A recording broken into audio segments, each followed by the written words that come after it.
Bienvenue dans cette nouvelle édition du QG News. Voici les titres de l'actualité. Au Niger, la démission du ministre des Transports Omar Hamidou Tiana a entraîné un remaniement ministériel au niveau des portefeuilles de l'industrie et de la population. Léger réaménagement a également été effectué. La Mauritanie, bientôt membre de la CEDEAO, l'accord d'association entre l'organisation sous-régionale et la Mauritanie a été entamé le 27 octobre 2017. Et puis le secteur agricole algérien enregistre une belle performance. Le gouvernement annonce une hausse de la production en 2018, une augmentation qui permettra au pays d'atteindre son objectif d'autosuffisance alimentaire. Mais tout d'abord, le sommet extraordinaire des chefs d'État et de gouvernement de la communauté économique et monétaire de l'Afrique centrale s'est clôturé dans la capitale tchadienne N'Djamena ce mardi 31 octobre. Cette rencontre a permis de relancer d'importantes décisions économiques pour la sous-région. Le président en exercice de la CEMAC, Idriss Déby Itno, a tenu à mettre l'accent sur la nécessité de réaliser les grands projets et programmes d'intégration sous-régionale discutés lors de cette rencontre. Au Niger, léger remaniement ministériel du gouvernement. Le ministre des Transports Omar Hamidou Tiana a démissionné du poste qu'il occupait depuis plus de 2 ans et c'est désormais Mahamadou Kadjiro qui occupe ce poste. Les précisions dans ce reportage, notre correspondance à Doualizé Mokhtar. C'est via son compte Twitter que le ministre d'État des Transports Omar Hamidou Tiana a annoncé sa démission du gouvernement nigérien. Il dit quitter le gouvernement pour être en phase avec ses convictions et ses principes. Conséquence de cette démission, le président de la République réaménage son gouvernement. Le ministre partant est remplacé par Mahamadou Kadjiro, jusque-là député et président de la Haute Cour de justice. Nous avons pensé qu'au moment où le peuple nigérien vit des moments difficiles, surtout avec cette loi des finances 2018 que veut lui imposer le gouvernement, nous avons pensé que le président Issoufou allait envoyer un signal fort au peuple nigérien en faisant des sacrifices, notamment par la diminution de la taille de son gouvernement que vous savez qui est pléthorique. De l'avis de plusieurs analystes politiques, Omar Hamidou Tiana a rendu son tablier pour protester contre l'abrogation de sa décision de suspension de la compagnie des transports STM qui avait provoqué un accident ayant fait 28 morts le 27 octobre 2017. La compagnie a repris ses activités ce lundi 30 octobre. Un bout de temps que le ministre des Transports a des problèmes avec le principal parti au pouvoir. Nous le savions, il y avait eu beaucoup d'affaires qui s'en sont suivies. Et hier, cette affaire de la suspension de la société de transport STM n'est que de la goutte d'eau qui a fait déborder le vase et ça a engendré sa démission. Ministre depuis 2011 dans les différents gouvernements du président Issoufou, Omar Hamidou Tiana était jusqu'en 2013 militant du parti de l'opposant Hama Amadou avant de créer sa propre formation politique, l'Alliance des mouvements pour l'émergence du Niger, Amen Amin, dont il est aujourd'hui le président. Depuis le limogeage du maire central de Niamey Hassan Seydou et de certains maires relevant de sa formation politique, le ministre Tiana avait maille à partir avec la majorité présidentielle. Dans l'actualité également, 2 policiers ont été poignardés ce mercredi devant le Parlement tunisien. Selon la police, un salafiste sera à l'origine de cette attaque. Depuis la révolution de 2011, la Tunisie fait face à un essor de la mouvance djihadiste, un phénomène qui a fait plusieurs dizaines de victimes, notamment au sein des forces de l'ordre. La Mauritanie et les États membres de la CEDEAO devraient constituer une zone de libre-échange à compter du 1er janvier 2019. 17 ans après avoir quitté l'organisation sous-régionale, le pays manifeste davantage d'intérêt à maintenir ses liens économiques et commerciaux. La première session du Conseil d'association CEDEAO-Mauritanie s'est ainsi tenue le 27 octobre. Les précisions avec Diego Gracias Podo. Après 17 ans d'absence, la République islamique de Mauritanie peut se réjouir des avancées suite aux négociations avec la Communauté économique des États d'Afrique de l'Ouest, CEDEAO. Si à l'origine l'organisation régionale avait souhaité que les autorités mauritaniennes présentent un dossier de réadmission, c'est finalement l'option de statut d'État associé qui a été validée. Une première session du Conseil d'association s'est tenue le 27 octobre 2017 à Nouakchott en vue de consacrer le démarrage effectif de cet accord et convenir des mesures et activités prioritaires ainsi que le chronogramme et les modalités de mise en œuvre.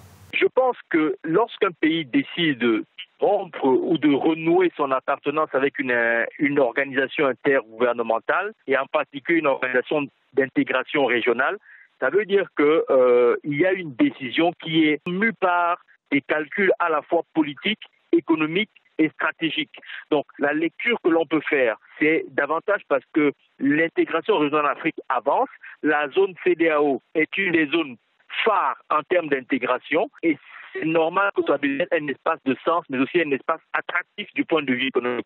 La communauté économique des États de l'Afrique de l'Ouest estime que cette association avec la Mauritanie pourrait s'avérer importante pour l'ensemble de la sous-région, dans la mesure où elle contribuera à accroître les échanges commerciaux, stimuler l'investissement et le développement dans les autres États. En ce sens, la Mauritanie devrait prochainement adhérer au tarif extérieur commun, l'un des instruments d'harmonisation des politiques commerciales de la CEDEAO et de renforcement de son marché commun, mais également s'engager en faveur du schéma de libéralisation des échanges dans la zone. Aucun pays ne peut émerger sans nouer des partenariats commerciaux avec ses voisins. La Mauritanie voit bien qu'elle ne pourra pas faire long feu sans pouvoir intégrer ces zones économiques qui finalement ont des règles du commerce international qui facilitent les échanges. C'est pour cela que la Mauritanie aujourd'hui se tourne veut retravailler sur cette adhésion et pour pouvoir être dans la marche actuelle du développement des pays africains. La Mauritanie avait fait le choix de quitter la CEDEAO dans les années 2000 après en avoir été membre fondatrice en 1975. Aujourd'hui, les enjeux économiques sont énormes car la CEDEAO est un vaste marché de près de 400 millions de personnes réparties à travers 16 pays. Mais malgré ses ambitions, elle devra attendre la prochaine rencontre des chefs d'État et de gouvernement prévue courant décembre 2017 à Lomé au Togo pour être fixée sur son sort. La production agricole est en solide progression en Algérie. Le pays a mis en place de nouvelles stratégies qui commencent à porter leurs fruits. Une hausse de la production qui permettra de couvrir plus de 70% des besoins du marché. Aïssatou Diamanka-Besland. En Algérie, la production agricole devrait augmenter en 2018. C'est ce qu'a annoncé le ministre de l'Agriculture, du Développement rural et de la Pêche, Abdelkader Bouazgui, dimanche à Alger. La production des céréales affichera 53 millions de quintaux en 2018 contre 34 millions actuellement. Pour les pommes de terre, par exemple, le compteur passera de 47 millions de quintaux à 69 millions. La filière bovine va progresser de 5 à 6 millions de quintaux. La pêche, quant à elle, connaîtra une hausse de 102 000 à 200 000 tonnes de recettes. Cette augmentation agricole nationale permettra d'arrêter l'importation des produits agricoles, à l'exception du lait et des céréales, les seuls qui nécessitent plus de temps pour arriver à l'autosuffisance, un des projets phares du gouvernement algérien. La sécurité alimentaire constitue une préoccupation quotidienne pour le gouvernement qui a consenti tous les efforts pour augmenter la production et garantir l'autonomie alimentaire pour certains produits stratégiques. Ainsi, dans le cadre de la loi de finances 2018, près de 250 milliards de dinars ont été mobilisés, dont 7 milliards consacrés à l'équipement agricole, 30 milliards à la gestion, 30 autres milliards alloués au fonds du secteur, tandis que le reste sera utilisé pour couvrir des écarts entre le prix d'achat sur le marché international. Donc quand vous avez déjà l'eau, vous avez les engrais et vous avez des financements à votre disposition.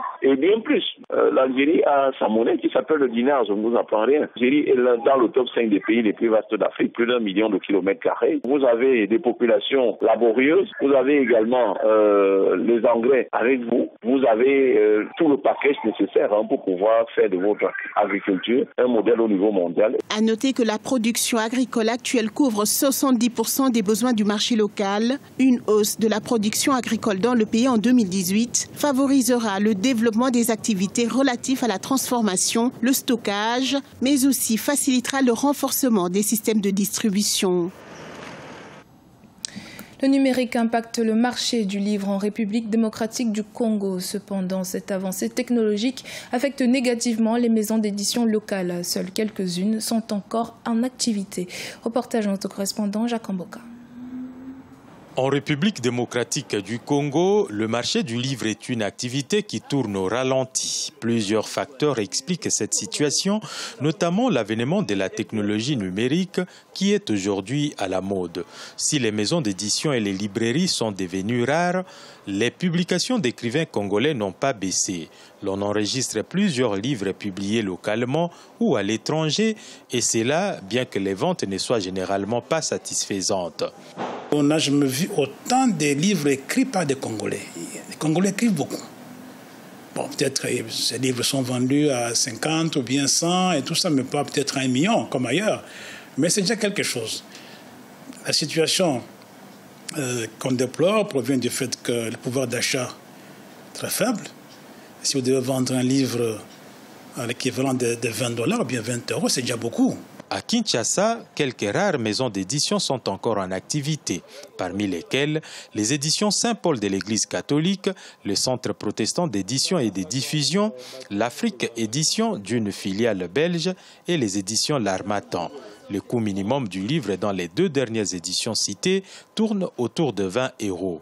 Une fortune pour les Congolais moyens. Compte tenu de vicissitudes conjoncturelles, vous verrez par exemple un papa qui, n'est-ce pas, a du mal à se payer ne serait-ce qu'un pain pour subvenir aux besoins de sa famille, ce papa-là aura du mal à acheter un livre qui coûte $10. Déjà, il y a un sérieux problème. Donc, la crise socio-économique pèse sur le plan éducationnel. Si le numérique a un impact sur le marché du livre, beaucoup constatent un relâchement de la part des écoles qui ne cultivent pas chez les enfants la culture du livre. Il faut cependant souligner que le contexte socio-économique précaire que traverse la République démocratique du Congo place de nombreuses familles dans des conditions de ne pas faire du livre une priorité, notent les observateurs. C'était le journal de rédaction. Merci de votre fidélité. Dans un instant, une nouvelle édition de l'actualité sur Africa 24.